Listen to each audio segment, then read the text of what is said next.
झोल मां खे ख़बर ॾींदा हलूं त समूरे सिंध जीअं झोल में भी बरसातनि तबाही मचाए छॾी आहे। नावाले खां वधीक तफ़सील ॿुधाए रहियो झोल में मोहन झोलाई पंहिंजी रिपोर्ट में। मबूद मुतासिर आहियां, मबूद मुतासिर आहियां, मबूद मुतासिर आहियां, मबूद मुता।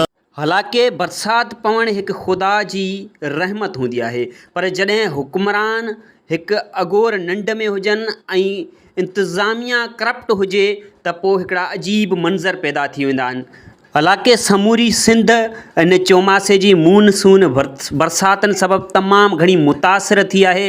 हींअर मां झोल जे वार्ड नंबर 6 मामद खान चन्नड़ में मौजूदु आहियां, जिते केतिरा ई मिसकीननि जा अजा डही पट पइजी विया आहिनि। अञा ताईं उहे मिसकीन पोरियत खुले आसमान प्लास्टिक वेड़े वेठल आहिनि ऐं हिननि अवामी न्यूज़ सां पंहिंजा सूर कुझु हिन रीति वंडिया आहिनि। असां वटि साईं 3-4 फुट पाणी बीठल आहे। असां वटि चूंडियल नुमाइंदो केरु बि लड़ी कोन आयो आहे। असांजा टपड़ लुड़ी विया, घर 20-25 डही पट थी विया आहिनि, ॿार बच्चा असांजा बीमार थी पिया आहिनि, मच्छरनि खाई पट करे छॾियो आहे, सभु रोड ते पिया आहिनि।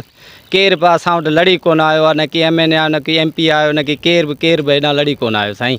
सॼो रोड ते असांजा टपड़ ॿार बच्चा सभु रोड ते पिया आहिनि। को दवा न की दरमल असां वटि का शइ कोन्हे। असांजो अन्न दाणो माल ढोर सॼो मरी पट थी वियो आहे साईं। केरु असां वटि कोन लड़ी आयो, केरु असांजी सार कोन लधी आहे। तकलीफ़ में आहियूं हींअर, ऐं असां वटि को बि माण्हू एतिरो अची चयो बाबा हिकिड़ो ई टेंट आहे तव्हां वटि, त बि असांजी दिलि ख़ुशि थिए आहे।